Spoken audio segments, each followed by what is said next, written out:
Ladies, gentlemen, in London I could have looked at you and said, my lords, ladies and gentlemen, but I think we're missing a couple of lords and we have enough ladies here. It is really a privilege to be here, and it's a privilege on a couple of accounts. One, you know, when my father-in-law, Professor Meir Chet, introduced me to Maagalim, and introduced me also to Asaf, it was really amazing to see both the work that they're doing, and I have to tell you that as an ambassador who's seen a lot of things, and you probably know, and someone is here to substantiate, that this is not the first event that I'm here this evening, because we were together in another event which shows the amazing work and diversity and what is happening on the education system in Israel. But I think that what Maagalim, through Asaf and the people around him, are doing is really incredible. And why is that? You know, we're here, I think we can all substantiate the fact that Moses was a great navigator. It took him 40 years to take the Jewish people out of Egypt, and he landed us in the only place in the Middle East that there's no drop of oil. Now there's a bit of gas. So we had to work from the neck upwards. And working with the neck upwards, I think it's quite amazing to see what Israel was able to achieve in 63 years. And it's done through education. Through what happens in the family. But what is happening in schools is not enough. And what Asaf and people around him are doing is the supportive systems that allow the children that you saw to move from being a burden on society to being constructive citizens. And the army as a social mobility factor is just one that would move them in a different direction and would create the Israel that you and me and everyone else is very, very proud to represent. I landed here in the United Nations approximately 6 months ago. It looks so long. I should have come earlier, but there were two very major policy events in the United Kingdom that I could not miss.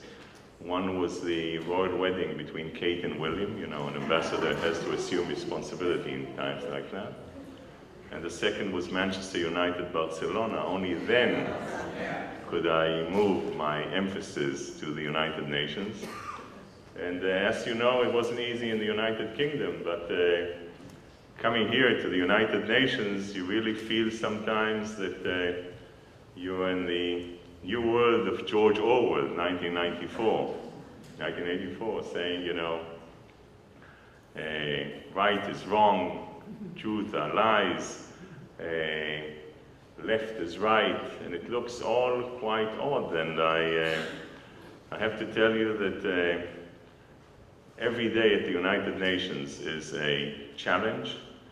And I would like to say that I feel, you know, everyone talks about triple standards, but I think one could talk about double standards, but I think we have triple standards. One standard for democracies, one standard for dictatorships, and a special standard for Israel. How is that? Let me substantiate it for you. We have the Council on Human Rights. By the way, Council on Human Rights, headed formerly by Libya and Syria. It's like having, you know, Charles Manson run the crime investigation squad of the NYPD. Sometimes I have a feeling that the inmates have taken over the asylum. And we have an article, Article 4, that deals with human rights violations all over the world. And there's a special article, Article 7, that deals with human rights violations only in Israel. I'll repeat that again. All the world in Article 4, Yemen, Sudan, Syria, and a special Article 7 only for Israel. Now, there's a vote. I won't get into the details. And who stands with Israel? It's Israel, the United States, Canada, and the great empire of Palau. European countries, like-minded countries, Germany, France, the United Kingdom. By, consensus, you have to understand, we cannot do this, we can do that. The bottom line here is that it's incredible to see. And I've been at the UN in my previous positions, you come in, you fly in at a certain time at the General Assembly, and here as an ambassador, you open the hood of the car, and suddenly you look at the mechanics and the hydraulics on how this is supposed to function, and I'm surprised the car even moves. But this is a place where we don't have to really shy away from looking at people, and I can tell each and every one of you that I'm walking these corridors tall and proud of who I represent and what I represent, and I think you should be too. And this is something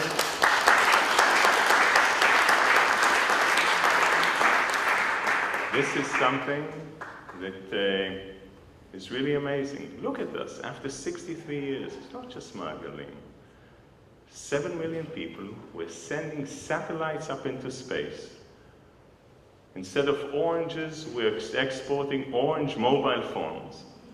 Instead of apples, we're designing Apple computers. Electric cars, we're on the forefront of technology, nanotechnology, cutting edge medicine. And this is with 7 million people, with a neighborhood that doesn't really exist of Liechtenstein countries like Luxembourg and Liechtenstein. This is quite an amazing deed, and we have a tendency, as Israelis and as Jews, always to look at the half-empty part of the glass, but look at the half-full part of the glass, and it's quite amazing. And I want to tell you that tomorrow is a big day. It's the Kaftet November, it's 29th of November.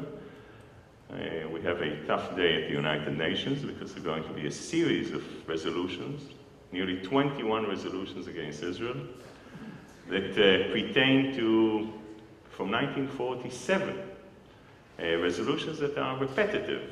We repeated again and again and again. Small issues have taken place in the Middle East lately, but the same resolutions appear again and again. And tomorrow, like every day since I assumed the position here of Israel's ambassador to the United Nations, we will not keep stum. I think the difference here is that we're standing up and presenting our position, and by the way, it's not easy, but presenting it loud and clear, and maybe telling the world that there are a couple of other things that take place. And let's begin, okay? You remember how many times you heard the phrase, the Israeli-Palestinian conflict is the major conflict in the Middle East. You solve that, you solve all the other problems in the Middle East. How many times was that repeated, and repeated, and repeated? Funny today, huh? Tunisia, Morocco, Bahrain, Yemen, Syria, Egypt, everything is up in turmoil. Israel? Responsible? Now, even I think the ones with an Oriental imagination have a problem, pursuing that line of argument. Should we solve our issues, the Israeli-Palestinian conflict, on its own merits? Absolutely. Major conflict? No. What have we learned from WikiLeaks? We've learned that the Iranians are the major issue that the Arab leaders have sleepless nights about. Cut the snake's head off, said the Saudi king. The Emirates, the Gulfis, under the radar screen are shouting, "Oy vey, help us." This is the truth of the matter. They don't have sleepless nights over the Israeli-Palestinian conflict. The truth of the matter, if you think about it, the Saudis and the Gulfis, they could make a big difference. We're talking about, what happens on the economic side. Just think, people here in the United States with some economic problems that the Federal Reserve is not able to solve on its own. In Europe, everything is falling apart. And here are the Arab brothers and sisters, saturated in petrodollars, who don't even give them crumbs off the table. It can make a huge difference. So people here in Washington, New York, London, Paris, Berlin, are donating more to the Palestinian Authority than the so-called concerned Arab brothers and sisters. Does someone address it? No. Saudis remind me a bit like those two elderly gentlemen in the Muppet Show, Waldorf and Stadler, sitting on the balcony and shouting. It's a lousy show. They can do a lot of things in order to change that. And you'll hear me addressing this issue on the public domain, not once and not twice, because I think that this is something that is not being addressed by the international community. Iran, without even touching anything else, Iran is maybe the #1 issue on the agenda, not just vis-a-vis Israel. Iran is changing the whole strategic environment in the Middle East. And before I go and talk to you about Iran's nuclear weapons program, and by the way, when I knocked on the doors with Major General Amos Gilad, and the doors of the White House and the State Department and the Pentagon, when I served in Washington, D.C. from 1998 to 2002, during the Clinton and Bush administration, both at Y and at Camp David, when we knocked on the doors of the White House in 1998 and talked about Iran's nuclear weapons program, people looked at me and said, look, Ron seems like a sensible guy. Fine, looks okay. But those Israelis see a forest where there are no trees. 1998, a couple of months ago, for the first time, the International Atomic Energy Agency, also called the IAEA, now headed by Amano, the Japanese, says a simple sentence that many who are on the front line know that for a very long time. Iran has a nuclear weapons program, and they're concealing, they're cheating, they're doing this and that. That statement, 1998, 2011, nearly 12, how many years is that? What? 13 years. 13 years. 13 years, and what does it mean? Why is it very significant? It's significant because countries until now, who could say to themselves, will be sitting on the fence, have a problem saying that. Yes, Russians and the Chinese still pursue certain issues, but you don't hear countries like Brazil or Turkey that were against sanctions in the past say something, and it's quite significant.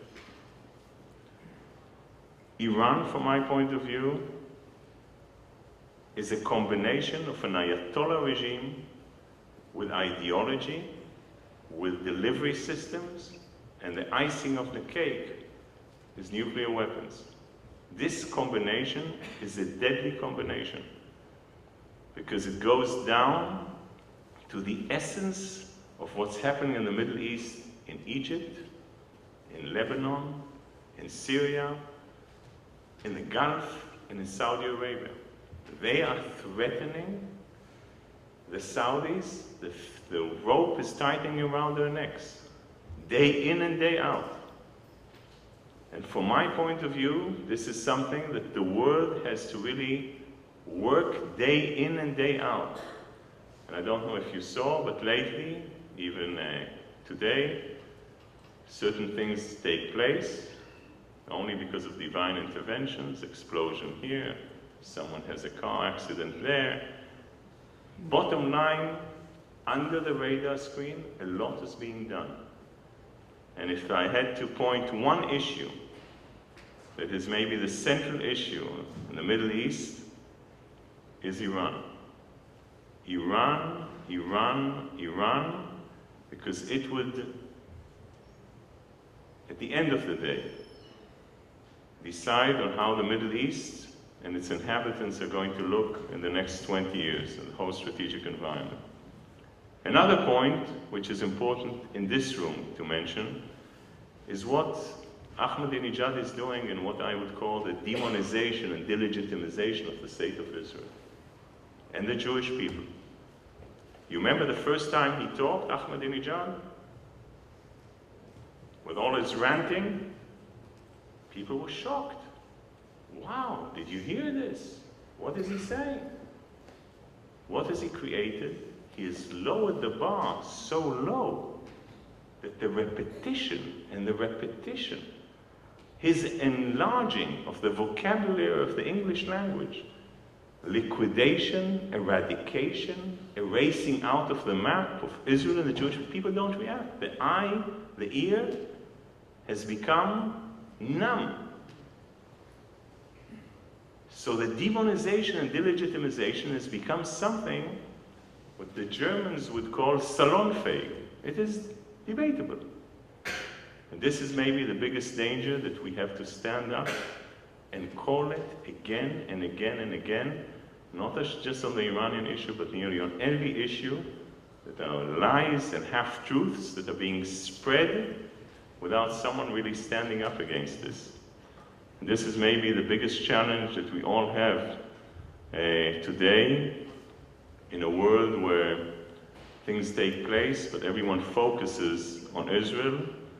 And I have to tell you that some of the problems themselves come from fellow Jews or Israelis themselves. I had a bunch of them in the United Kingdom that I had to deal with.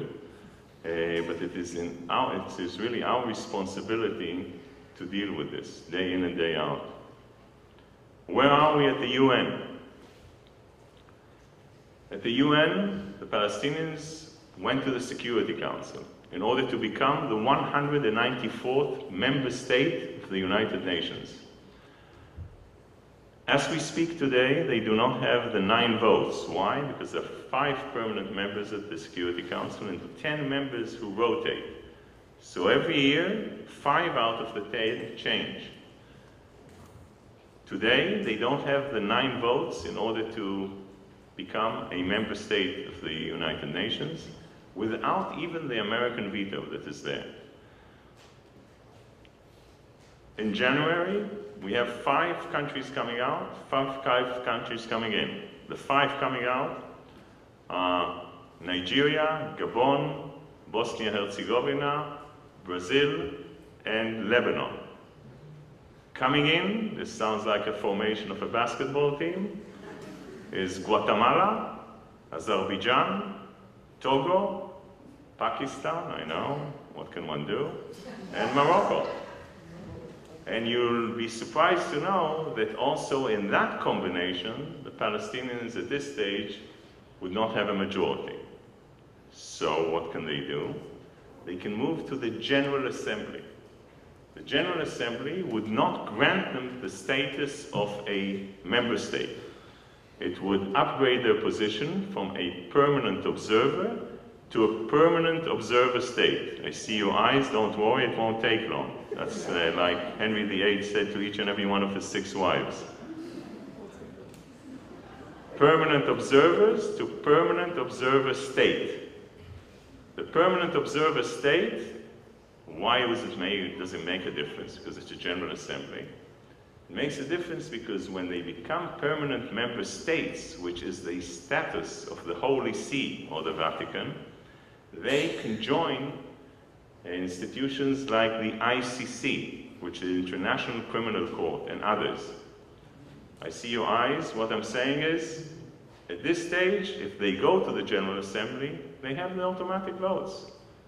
They can enter the General Assembly and tomorrow morning decide that the world is flat. Yes, yes, 130 countries would vote in that direction. It's incredible, but that's the case. At this stage, we don't see them doing it yet, but this is something which is on the horizon. I just wanted to give you a feeling on what happens now at the Security Council. In the General Assembly, the General Debate, we had Abu Mazen come in. And this is going to be the last thing that I'm going to tell you. When he entered the room of the General Assembly, he was received like Elton John. Huge applause. He gave a speech which was anti-Semitic and racist to the core. Even if you subtract 30% that he had to speak to his own constituency and others. I want to quote what he said for you, because people, you know, have these tendencies. On the other hand, Bibi Netanyahu, doesn't make a difference where you stand politically, went 2 speakers after him, reached out, talked about direct negotiations, gave an amazing speech, which was, of course, shoved aside, as if no content analysis. Here is Elton John, and what he said, someone who really wants peace. He said, and I quote, "I come before you today from the Holy Land, the land of Palestine, the land of divine messages, ascension of the Prophet Muhammad, in brackets, peace be upon him, and the birthplace of Jesus Christ, peace be upon him." No mention of the children of Abraham. No, you know, it wasn't a small omission here. It wasn't an oversight. He basically sought to erase 3,500 years of Jewish history, of the connection to the land of Israel, to Eretz Israel, and, you know, not coincidental. Now you tell me, okay, tell you if someone wants to make peace. Here is King Hussein in 1995. What does he say? Someone who offers a different message. And I quote, "For our part, we shall continue to work for the new dawn when all the children of Abraham and their descendants are living together in the birthplace of the 3 great monotheistic religions." Now, instead of taking Israel's outstretched hand in order to really achieve peace, Palestinians continue, you know, doing something unilateral. Unilateral, what does it mean? It means that basically they feel that by not negotiating, by not doing anything, by standing outside and doing things unilaterally, they can get whatever they want. So they're breaching the Oslo Agreement, they're breaching the interim agreements of 1995. I know, you can, Labriut, and also the Paris agreements, and basically 40 spheres of cooperation between Israelis and Palestinians are all breached unilaterally, one-sided. What do the Israeli people have? When we made peace with Egypt, when Anwar Sadat came to Israel, we gave tangibles for a peace agreement, for a piece of paper. King Hussein in Jordan. We did Oslo. If the Israeli people or electorate feel that they giving tangibles and that's what they get back, there's no way we'll be able to move forward. And the bottom line here, which is something that coming to a closed circle or closed Maagal for Maagalim, the question of education. The education in school books on the Palestinian side, in the Arab countries, the incitement, the daily anti-Semitic and anti-Israeli stuff, at the end of the day, if we don't deal with it now, and we don't call upon the countries in the world to really focused on this, this is the generation that we will have to live with, side by side. Ladies and gentlemen, this is maybe a full circle on the importance of the education and the fact that you all can be very, very proud. And I can tell you that the state of Israel and the leaders of Israel, against everything that you hear, we always stretch our hand in peace to our neighbors. But with the other hand, we hold the shield of David very, very close to our chest, because only a strong Israel, internally and externally, is really the lifeline of who we are, what we are, and maintaining the torch of the Jewish people and the state of Israel in the land of Israel. Thank you very, very much.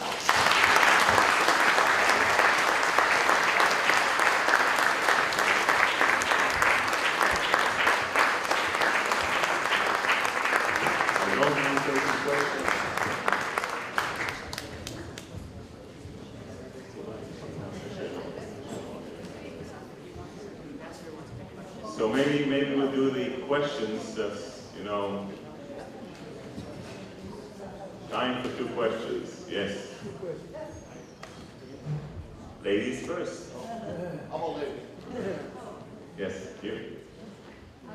Thank you so much for coming. It's an honor to hear you. My question is, in my opinion, we absolutely have every ability to stop the Palestinians in their bid at the United Nations because they're the power of the purse. So why isn't that used? Why did Netanyahu just today or yesterday say that he was going to transfer the tax funds? You know, if we were to tell the Palestinians they don't get their money, they'll stop. I wish it was that easy. I think there's merit to your argument, but there's also another side, and that is the fact that on the Palestinian side, especially, you hear the Israeli Defense Forces and the IDF, they would tell you that it's important that they continue to deal on the security side and other issues that they're dealing today, and if they don't do it, someone else, hence the IDF, would have to do that. So it's a mixed issue. I think we would have a much more serious problem when, not just on the declaration side, Hamas and the Palestinian Authority would merge together.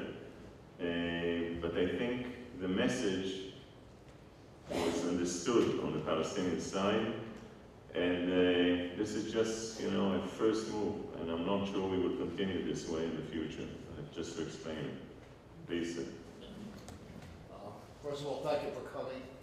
Do you agree with me that no matter what the way you stand with those hands in the pocket, I agree with you automatically. Well, since my money's still there. Do you agree with me that no matter what the Israelis do, there's two questions.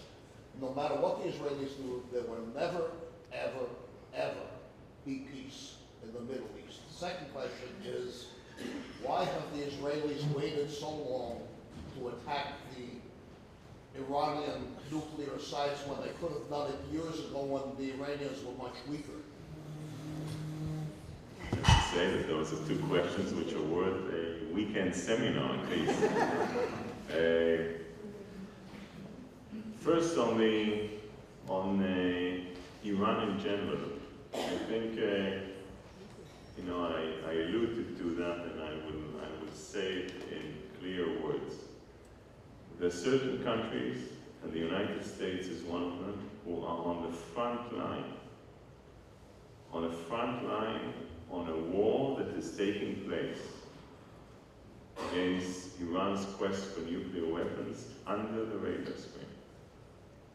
Don't for a second think that the delay in certain elements and the timelines is not due to the fact that many people, good people, very intelligent people and creative people in the state of Israel, in the United States, in the United Kingdom and in France are working day and night to delay something that would have been long gone by now.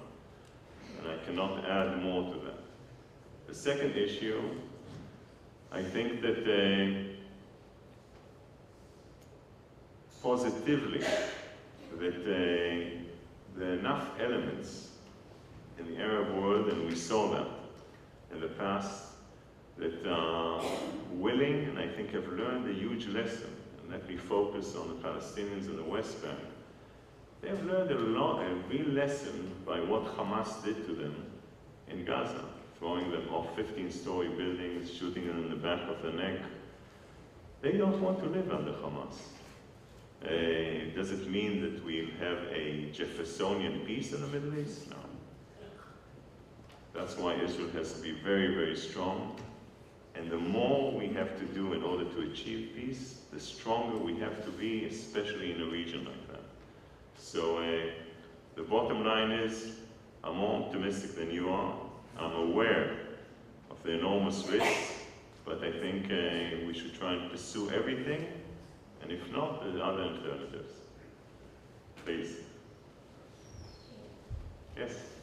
I was just wondering, is it in Israel's best interest for the international community to get involved militarily in Syria, or would that be detrimental to the neighboring peace?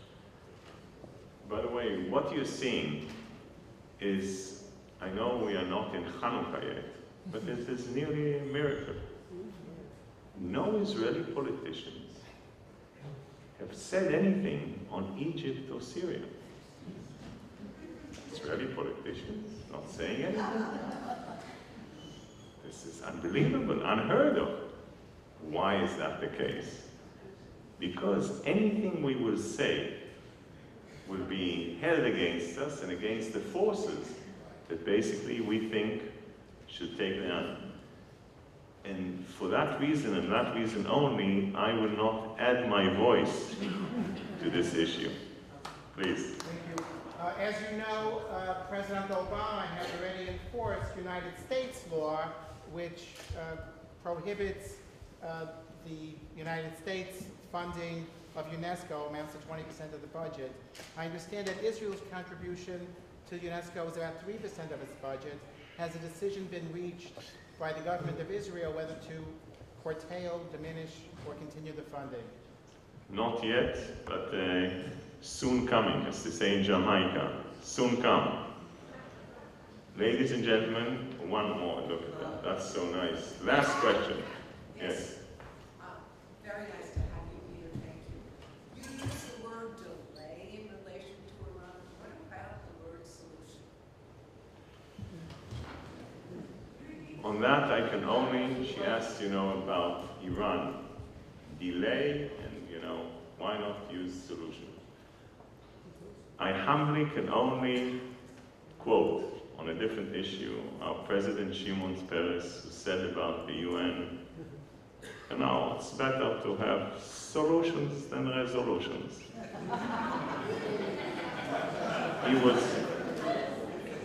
He was absolutely right. But I think we should try and do everything we can on the international domain in order to really seek afterwards alternatives, because at the end of the day, this is a threat that is a threat to the whole Middle East. And just think of Iran sitting on potential oil reserves of Western democracies. But ladies and gentlemen, I want to say, first of all, thank you.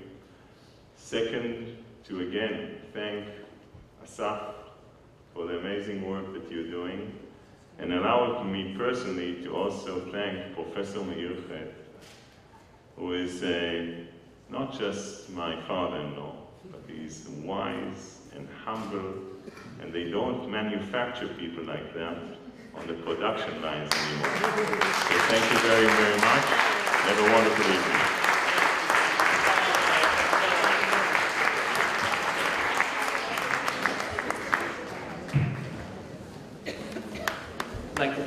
Ambassador very much. We wish Ambassador Prosor great luck tomorrow dealing with 21 resolutions and going forward into the future. I'd like to call your attention at the current time to a short video that Maagalim is attempting to show and to distribute to high school students all over the state of Israel. It regards a woman named Miriam Peretz who lost 2 of her sons in defense of the country. Please direct your attention to the video screen to hear the story of Mrs. Miriam Peretz.